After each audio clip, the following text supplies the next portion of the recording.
네, 새가족 성경 공부 두 번째 시간을 함께 가지고자 합니다. 첫 번째 챕터를 통해서 우리 기독교가 조금은 무엇인지 알 수가 있었죠. 신앙생활을 시작하지 않았어도 여러분들이 살면서 십자가라고 하는 것에 대해서 많이 들어봤을 것입니다. 그러면 기독교의 가장 큰 상징이라고 할 수 있는 이 십자가가 이렇게 믿음 생활을 시작하는 여러분들에게 어떤 의미가 있을까요? 오늘은 그 십자가에 달려 죽으셨다고 하는 예수님에 대해서 함께 이야기를 나눠보고자 합니다. 우리 같이 교재 30페이지를 보도록 하겠습니다. 밑에 도표가 크게 나오죠? 그러면서 이렇게 말합니다. 성경의 내용을 알면 하나님의 선물이 보입니다. 지금 여러분들이 보고 있는 이 표는 구약 성경 말씀을 큰 주제로 나뉘어서 설명하고 있어요. 첫 번째 성경인 창세기를 보게 되면 하나님께서 세상을 창조하신 우주와 지구와 동물과 사람과 모든 자연 만물을 만드셨다고 하는 그런 이야기가 나오고 있어요. 그리고 하나님께서는 최초로 사람 아담과 하와를 만드셨죠. 그리고 그들이 살 수 있는 동산인 에덴 동산을 말씀하고 있어요. 그리고 이어 아담과 하와가 하나님과의 약속을 어기게 됩니다. 그 어기는 것이 하나님께 대항하고 스스로가 하나님이 되고자 했던 불순종이었어요. 그래서 아담과 하와는 하나님께서 만들어 놓으신 가장 아름다운 동산인 에덴 동산에서 쫓겨나게 되었죠. 그리고 그들은 아들 2명을 낳는데 그들의 이름은 가인과 아벨입니다. 이들은 서로 하나님께 제사를 올려드렸지만 하나님은 아벨의 제사만 받아주셨어요. 그러다 보니까 이 형인 가인이 아벨을 미워하게 됩니다. 그래서 인류의 첫째 살인이 일어나게 되죠. 그 다음에 가인과 아벨 외에 또 다른 아들이 태어나게 되는데 그의 이름이 바로 셋이라고 합니다. 이 셋은 하나님을 섬기고 하나님을 믿고 하나님을 따르고자 하는 민족들의 인류의 첫 조상이 된다고 말하고 있어요. 그 다음에 여러분들이 한 번쯤은 들어봤을 만한 노아의 방주 역사가 기록이 되어 있어요. 하나님의 말씀에 불순종해서 스스로 하나님이 되고자 했던 인간들은 계속해서 하나님 앞에 불순종을 저지르게 됩니다. 그러다 보니까 하나님께서 더 이상 이 땅에 인류에 희망이 없다라고 생각하셔서 새롭게 창조를 하셔서 새롭게 시작을 하기 위해 여러분들이 한 번쯤 들어보셨던 홍수의 사건이 이때 일어나게 됩니다.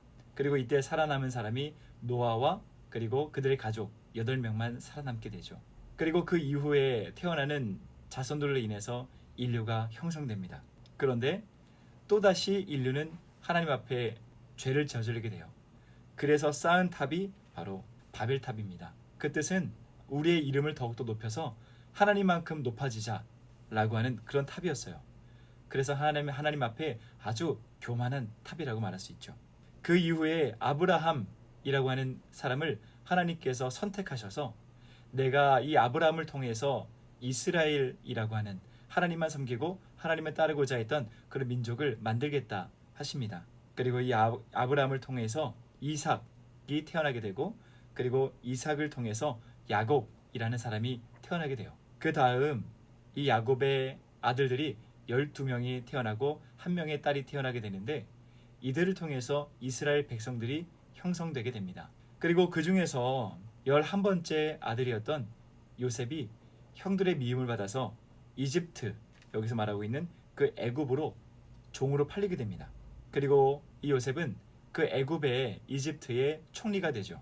그 이후에 태어난 사람이 모세라고 하는 사람이 태어나게 됩니다. 이 모세라고 하는 사람은 원래 이스라엘 백성이었어요. 그런데 이 이집트의 왕이 이스라엘 백성들을 미워해서 모든 남자를 다 죽이고자 했죠.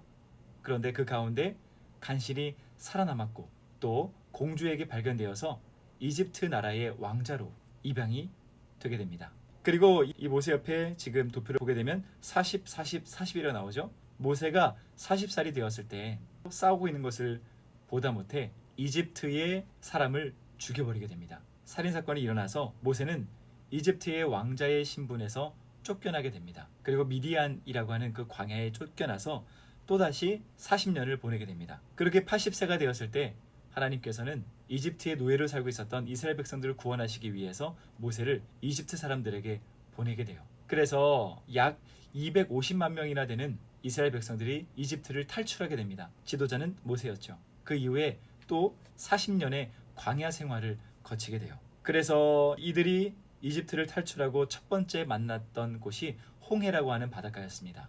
뒤에서는 이집트 군사들이 쫓아오고 있고 앞으로는 거대한 바다가 가로막고 있었어요. 이때 하나님께서는 홍해를 갈라주심으로 하나님의 백성들은 마른 땅을 건너가게 하고 뒤쫓아오던 이집트 백성들은 이 바다의 수장이 되어서 모두 다 죽게 되죠. 이후에 시내산이라고 하는 산에 도착해서 하나님께서는 이스라엘 백성들에게 십계명이라고 하는 하나님의 법을 주십니다. 그 다음 가데스 바네아라고 하는 곳에 가게 되는데 이때 하나님께서 이스라엘 백성들을 보내고자 했던 그 땅을 어떤 땅인지 정탐이라고 하는 것을 가게 되었는데 12명의 사람을 보내게 되었는데 10명의 사람들이 하나님을 원망하게 됩니다. 단 2명이 하나님께서는 우리에게 꼭 그 약속의 땅을 보내주실 것이다 라고 고백을 하게 돼요. 이렇게 하나님을 불신한 죄로 인해서 이스라엘 백성들은 하나님께 벌을 받아 40년 동안 사막이라고 하는 광야를 떠도는 삶을 살게 되죠.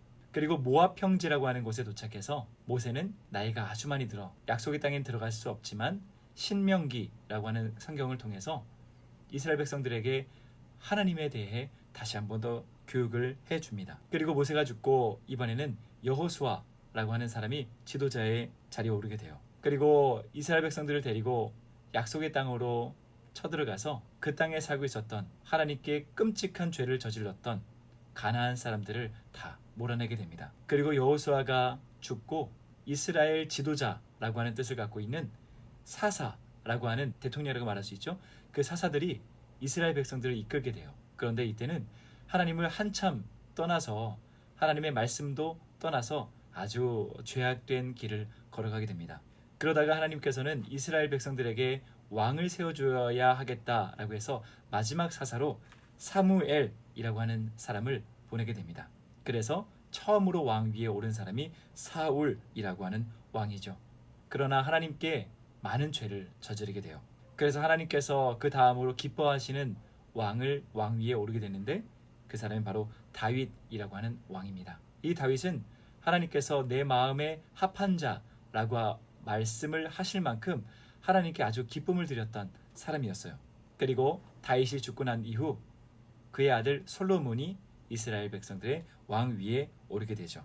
그런데 솔로몬은 처음엔 잘했는데 이후에 하나님을 기쁘시게 하지 못했어요. 우상을 섬겼죠. 그리고 그 다음에 태어나는 아들이 왕 위에 오르게 되었는데 그의 이름이 르호보암이라고 하는 왕입니다. 그런데 솔로몬이 우상을 섬김으로 인해서 하나님께 벌을 받아 나라가 우리 대한민국처럼 남과 북으로 갈라지게 돼요. 그리고 장군이었던 여로보암이 북이스라엘, 북쪽의 이스라엘 땅을 차지해서 반으로 갈라지고 솔로몬의 아들인 르호보암은 남유다 쪽의 땅을 가지고 갈라지게 됩니다. 그리고 그 이후에 많은 왕들이 있었어요. 그러다가 북이스라엘은 하나님을 한참 떠나서 우상을 사랑하는 삶을 살아가게 되죠. 그러다가 BC 721년에 아수르 나라라고 하는 나라에 멸망을 당하게 됩니다. 그리고 남유다 역시 처음에는 조금 잘했다가 실패하고 또 어떤 왕이 하나님께 잘했다가 또 다른 왕이 실패하고 그런 거듭된 역사 이후에 역시 BC 587년에 바벨론에 멸망을 당하게 돼요. 나라가 멸망했으니 이들을 멸망시킨 나라에 포로로 끌려가게 되죠. 그리고 70년이 지나게 돼요. 이후 포로로 끌려갔던 사람들이 다시 이스라엘 땅으로 귀환을 하게 됩니다. 귀환을 해서 무너진 성전을 다시 건설하고 성벽을 다시 건설했지만 하나님은 이후에 어떤 예언자를 보내서 하나님의 뜻을 가르쳐 주거나 하나님의 뜻을 인도해 주시지 않으셨어요. 그것을 여기서 이야기하는 침묵기라고 말합니다. 그리고 400년의 시간이 흐른 후에 제가 여러분들에게 말하고자 했던 예수님이 이 땅에 오시게 된 것입니다. 구약의 성경 말씀이 아주 많은 역사적 기록이 나오게 되죠. 큰 주제를 말한다면 이 땅에 오실 예수 그리스도를 말한다고 할 수 있어요. 그리고 그 이후에 예수님이 오고 난 이후의 성경 말씀인 신약 성경은 오신 예수님이 큰 주제라고 말할 수 있어요. 그 뜻은 하나님께서 우리에게 진짜 생명을 주시기 위해 오랜 시간 동안 예수님이라고 하는 선물을 준비하셨다는 거예요. 구약은 이스라엘 백성들의 인내와 아픔과 실패와 회심을 기록하고 있다고 말할 수 있어요.